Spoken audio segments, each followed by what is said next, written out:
Alexandre Delval, bonjour, vous êtes géopolitologue. Vous avez publié un livre qui s'appelle La mondialisation dangereuse aux éditions de l'Artilleur. Honnêtement, depuis ce matin, finalement, on était un peu rassurés par rapport à ce qui s'était passé autour de cette centrale en disant, bon, ouf, les réacteurs ne sont pas touchés. Là, quand j'entends ce que vient de nous dire Bruno Charéron à l'instant, l'inquiétude revient en force. L'inquiétude revient, et il y a d'autres centrales. Il y a Konstantinovska, vous me dites si je prononce mal, il y a Rovno et Khmelnytsky, donc il y a encore 3 autres centrales importantes, ça c'est la plus grande. Et le but de Gerasimov, le général qui est maître d'œuvre des opérations, c'est bien entendu de couper le pays de l'alimentation, de couper les circuits électriques pour avoir une victoire par chaos énergétique, si j'ose dire. Ça c'est un objectif. Comment va-t-il être obtenu? Espérons, effectivement, parce qu'il y a 3 autres centrales, enfin 3 autres dans le nord, le centre, le nord-est.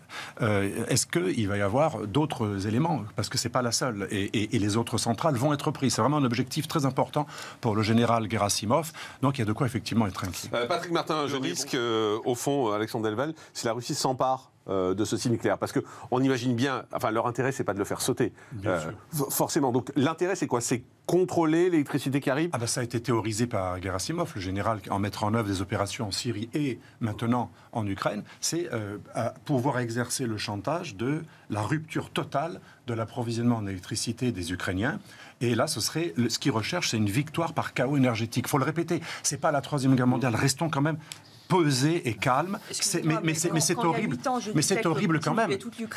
C'est horrible quand même. C'est insupportable. Bien entendu que c'est horrible parce que le but, il faut prendre ça très au sérieux. Il n'est plus d'énergie et c'est déjà énorme. Et dans une guerre, si on coupe l'approvisionnement énergétique, l'idée c'est de rendre Poutine les gens est fou. Totalement capables de se rendre. Le but, c'est qu'il se rende par la coupure des énergies. Il lâchera pas parce que sinon c'est l'humiliation pour lui. Il veut tout détruire. Mais ce que je veux dire, l'objectif du général, c'est prendre le contrôle de tout ce qui est production d'énergie, mais aussi Kharkiv, parce que c'est production d'armement. L'idée, c'est de prendre tous les centres névralgiques qui produisent, s'ils ne peuvent plus produire d'armement. Mais là, vous justifiez une stratégie, une tactique. Mais vous l'expliquez en tous les cas. Mais il explique, et c'est tout à fait intéressant. Mais moi, du coup, je comprends. Je comprends, mais moi, je suis assez surprise de la position de la France. Je suis assez surprise de la position de la France. Et je trouve ça très intéressant, ce débat sémantique. Est-on dans une 3e guerre mondiale ou pas? Alors on va nous dire que d'un point de vue effectivement des textes de droit, de la loi, etc. Non, c'est pas du tout une 3e guerre mondiale, etc. Non mais là vous êtes pas dans la sémantique, vous êtes dans l'émotion et dans quelque... Arrêtez. Laissez-moi expliquer. Non, c'est de l'intuition. Je pense que c'est pas sémologique que vous dites. 3e guerre mondiale, c'est un mot abusif qui à mon avis n'est pas approprié aujourd'hui. Je suis en train de poser la question. J'ai mis un point de vue. J'ai dit d'un point de vue légal. J'ai dit d'un point de vue légal et des droits européens, ça ne correspond pas à la définition. Quand vous dites que parler des buts de guerre du général Gerasimov, c'est justifier sa posture, je ne dis pas ça. Je souhaite ouvrir un autre débat qui est sur la folie de monsieur Vladimir Poutine. Merci. Et on aimerait bien avoir un point sur cette question-là. Vous savez que c'est un monsieur qui est... C'est autre chose. On n'est pas dans la stratégie, c'est également une partie... Oui, et moi, une partie de mon travail, c'est l'analyse comportementale. Mais là, je pense que c'est intéressant d'analyser la sémiologie. C'est exact. Mais l'analyse comportementale fait partie de la sémiologie. Je suis désolée. Non, l'analyse sémiologique... C'est pas forcément le débat, la psychiatrie. On n'a pas besoin d'être psychiatre pour voir qu'il est fou quand même. Ce que vous oubliez tous, c'est que Poutine n'est pas seul. Poutine n'est pas seul, il y a un régime avec lui. Non, alors vous ne connaissez pas la stratégie. Il y a un régime militaire à côté de lui qui est encore plus dur que lui. En tant qu'Européen, ne doit-on pas réagir quand il y a quelqu'un de fou qui est aux manettes? Eh bien oui, c'est dommage que vous personnalisiez. Non, eh bien je suis désolée. C'est un homme dont il y a plusieurs hypothèses, qui a plus de 70 ans et qui est peut-être malade, qui n'a rien à perdre. Non. Mais parce que, il y a un ministre de la Défense, Shoigu, qui va chasser avec lui en Sibérie.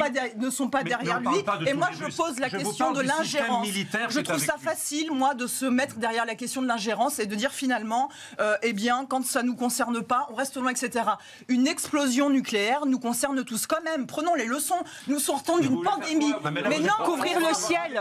Il faut couvrir le ciel. Évidemment. Mais nous sortons d'une pandémie qui nous a touchés d'un point de vue global et planétaire. Tirons les leçons et arrêtons de nous cacher derrière ces questions d'ingérence. Vous ne pouvez pas nier qu'il y a un système autour de Poutine, parce que tous ces experts le savent. Et qui permet de générer une personnalité qui est complètement folle et qui vient terroriser l'Europe et tout le monde. C'est bien de défendre ça.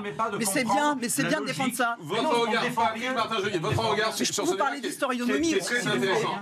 Il y a un système autour de lui. Prenez la parole avec nous, Alexandre Delval. Alors, dans ce livre que vous avez la gentillesse d'avoir ici, La mondialisation dangereuse, nous montrons que depuis plus de 12 ans déjà, les Chinois et les Russes essaient, ils n'ont pas réussi, ce n'est pas des résultats extraordinaires, de mettre en place un système alternatif au système de la mondialisation anglo-saxonne et occidentale, avec un système de paiement CIPS que vous connaissez probablement avec les Chinois, un paiement alternatif qui va remplacer SWIFT. Donc en fait, ce qui m'a surpris, j'ai enquêté récemment, et quelqu'un qui a très bien connu, un stratège qui a très bien connu Poutine, me disait qu'il prépare un plan depuis plus de 10 ans, qui est un plan où il assume une rupture totale avec la mondialisation occidentale, avec le système que nous connaissons, pour entrer dans un système alternatif du monde multipolaire.